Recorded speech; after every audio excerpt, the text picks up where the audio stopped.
Hello and welcome back to another edition of Experience Marshfield. I'm very excited about today. We have Bridget O'Brien, the coordinator for the Chestnut Center for the Arts. We're very excited to have you. Welcome. Thank you very much. So before we get going into a lot about the Chestnut Center and everything, tell us a little bit about you and what got you interested in the arts. Well, I grew up doing art from when I was really young. My mom was an artist, and she'd always have little crafty things going on in the house. But and then when I was in high school, I discovered textile arts and batik and resist dye process, which I'm now coming back to. So I'm going to be an emerging textile artist again. So there's that. But I felt the need for the artists in the Marshfield area, that there was a chance that they might want to get together, and that there might be some needs in the area.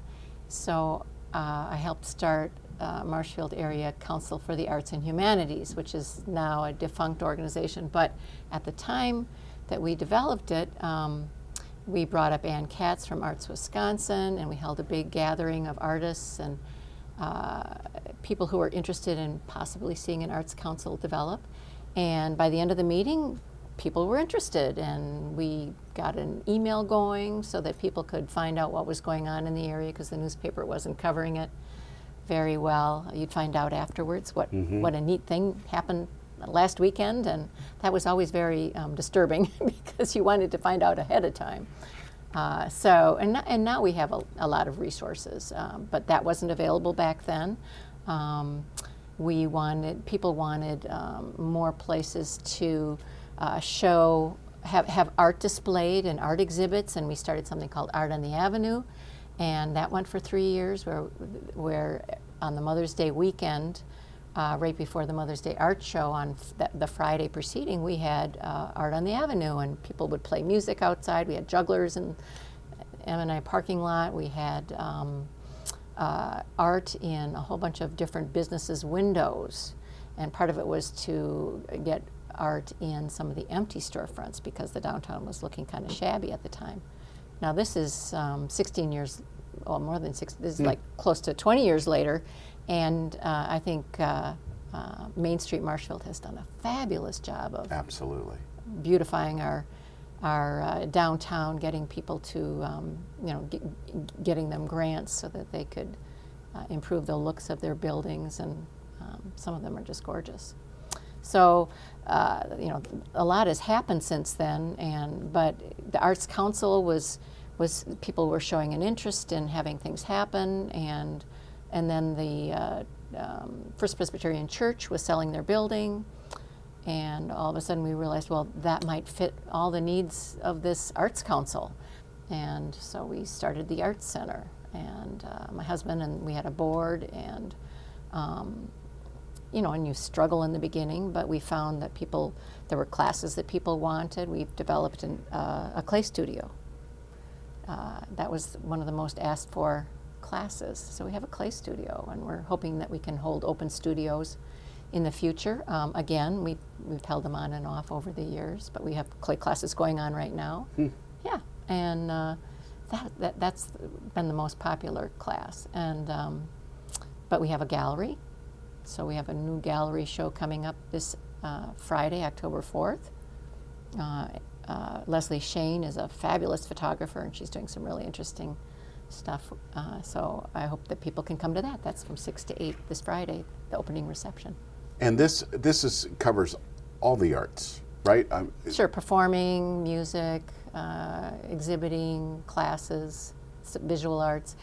We've had poetry readings there. We've had we had jugglers. We had a juggling club there that was there for many years. We had a dance classes there for a couple of years. Same things seem to sort of there's interest, and then there's not, and so we've had a drumming circle. We've had a lot of different things there. Wow. Yeah. And people can get all this information, I would imagine, by going to your website to see? We're trying to get it more current. Sometimes we have problems getting on it and getting it to work, but yeah. Sure. So we'll be able to to get that on. People should be able to see it.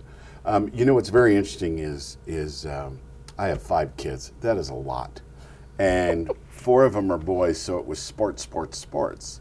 And my daughter was into singing, performing, and when she was in high school, there was this at Chapman College out in Orange County. There was a place there, and they had this Young Americans, which went all around the country, and these college performers would go into high schools and work with them from Friday evening until Sunday.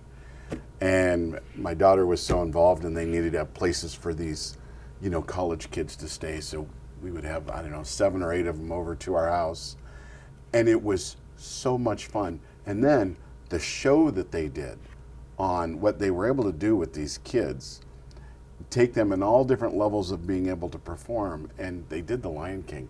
It was incredible. And I wish that there was more funding for the arts in schools, because it's really, really important, I believe, to our whole society. Mm-hmm. Is that what you're finding there? Well, yes, it's hard. It's becoming more and more difficult to find grants. A lot of that funding has dried up. Also, the tax laws have changed, and so people feel less inclined to donate when their contributions aren't a greater deductible than they can get.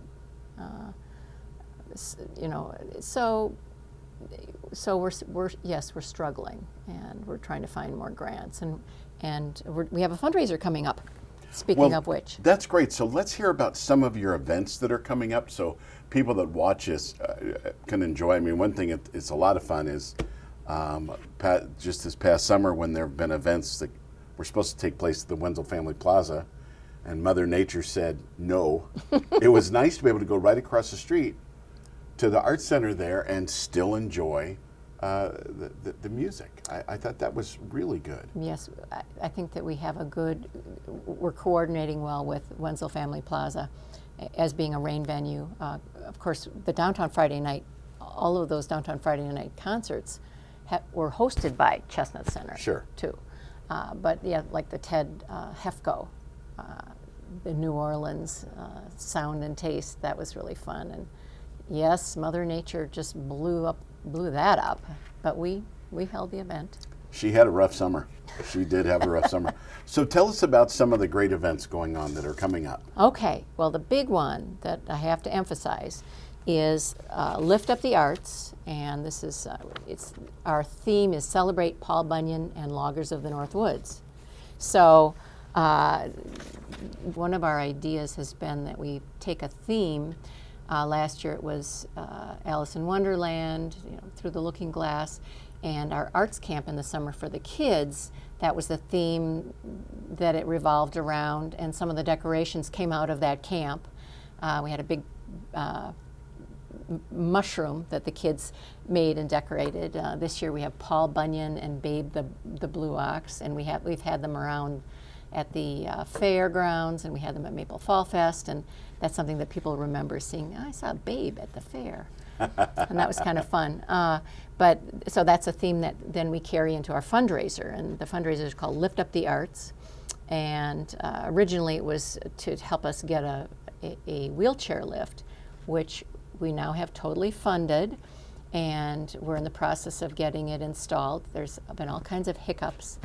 There's the permitting process. Something gets hung up, and then the people come in to saw it up, and then they find, there's different kinds of beams that we didn't know about. So, but we're going to get that wheelchair lift in so that people who have disabilities can have better access to our building. So Lift Up the Arts is our fundraiser, and it's like I said, Celebrate Paul Bunyan and Loggers of the North Woods. So we're asking people to wear their best plaid. So it's a dress down event. To dress up, you dress down. So it should be, and we're going to have some games, axe throwing. It'll be interesting to see how that works. And we have dance music by West of the River. It's a little local country band, and a signature drink, the Rusty Nail. So some things that are centered around lumberjack games and that kind of thing. So it should be fun, but we also have, but it's a fundraiser.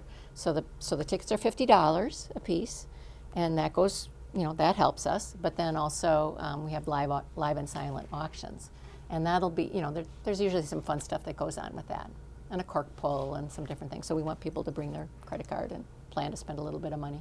But we have pieces of art that are in the auction, as well as events and a few people's homes for people to be able to bid on to, their cottages and to get up to a lake or that kind of thing. So if there's businesses out there that want to maybe give something that you can auction off, you would accept those, yes, wouldn't you? Now this event is specifically when? Thursday, October 17th. October 17th. So if there's businesses out there or people that want to contribute to this fundraiser, make sure that you get those items over there, because we really would appreciate those to help the Chestnut Center for the Arts. That sounds like a very fun event. Yes, and we're still looking for sponsors, so they can give us a call, and you'll have our contact information on your at the end of the show. Right, so that's a very exciting thing that's coming up. There's something that we've been doing for almost the whole time that the Chestnut Center's been around, which is called Holiday Showcase. And that's something where we have, it's sort of like a fine art and craft show. And more and more, and it's the kind of thing where we call it a showcase, holiday showcase, because we're showcasing local artists and then also local musicians. So there's live music the whole day. And people have found that this is, a lovely thing to do. It's usually the first Sunday in December. This year it's December 8th, because the first Sunday of December it's part of the Thanksgiving weekend, which because Thanksgiving's very late, and that won't work for a lot of people, including our performers. So it started off as really it's free. It continues to be free, but now there's a little bit more fundraising involved in it, because we have a silent auction. All the artists are donating pieces for people to be able to do silent auction with, and we'll probably have a raffle item too. We often have a raffle item. But it's a lovely time. Cider, hot cider, cookies, maybe hot chocolate for the kids. And and this year, last year we started, over a couple of years we've tried having children's crafts. And last year we did it, and that was really fun. We made holiday ornaments, and this year we're going to do holiday ornaments again. So during the event, people can either drop their kids off to make ornaments, or they can do them with them for a nominal fee. It's for a $5 contribution. We're not charging a lot for it, and but the event is free, and so that's like a big deal for us. So Lift Up the Arts fundraiser, Thursday, October 17th, and Holiday Showcase on Sunday, December 8th, from like 10 to 3:30. Those are two big events. Now we have other things going on. We have, like I said, we have this Friday, we have the opening reception for Leslie Shane, the photographer, and her show in the gallery, and that'll run all of October. Then we've got a fun, so Downtown Friday nights, we have a presence, because Steve Apfel and Ted Merwin have both been working really hard to bring music to Marshfield, local musicians, regional musicians, but they always need sponsors for that. So they're always looking for sponsors, because you got to pay the musicians. They're not going to do it for free. Right. And one of their fundraisers is coming up Saturday, November 16th. So that'll be on the website too. They're calling it One Night in the 80s. And that's a fundraiser for their Downtown Friday nights. And when is that again? Saturday, November 16th. November, okay. 7 to 10. And they've done a few fundraisers before, but so we're hoping that a lot of people show up for that. That should be fun. What else do we have going on? Classes. So our fall classes have already started, a bunch of them, but we also have more coming up. We have something that we started probably a year ago, and it's called Art Party for Kids. So it's Saturday Art Party for Kids. And it was very slow in the summer. We had to cancel a few summer's a very busy time for parents, and we understand that now. And having been a parent, I understand that too. But the art party for kids on Saturdays will run through the end of the year, and then we're going to turn it into more of a family event, so parents can bring their kids and do some crafts together. But through the fall, our Saturday art party, we have one coming up October 12th, Saturday, October 12th, 9 to 11:30. So you got a couple of hours with a professional art teacher, and they're going to do T-shirt decorating and painting. So that'll be fun. The last one that they did, they used oil pastels and splatter painting, and so the kids bring home some pretty neat stuff. After that, there's going to be the next art party in November, on November 9th. It's going to be Zumba dance and yoga. So it's going to get the kids active and learning about some of the different things out there that they can do. Yoga is a wonderful thing for kids to be introduced to. Our art parties are for kids ages 6 to 12. And then the last one in December, like I said, is making a holiday ornament at our holiday showcase. So those are the kids' classes, and the adult classes, the remaining one that will start up in October is rosemalling with Carol Bender. And she's quite a wonderful artist, and as well as a teacher. So that starts October 22nd on Tuesday afternoons actually, and nights. She's offering both. So you just have events just going on all the time for many different types of arts, yeah. Not just one specific thing, which I think is very exciting.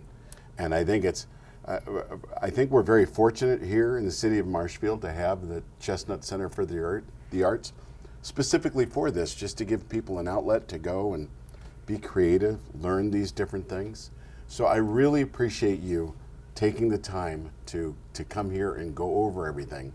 If you'd like to see everything going on at the Chestnut Center for the Arts, please go to the website below. You could take a look at the events calendar. As Bridget said, they have all kinds of events going on just at the next couple of months. Now, they are run by donation, so your help is appreciated in that.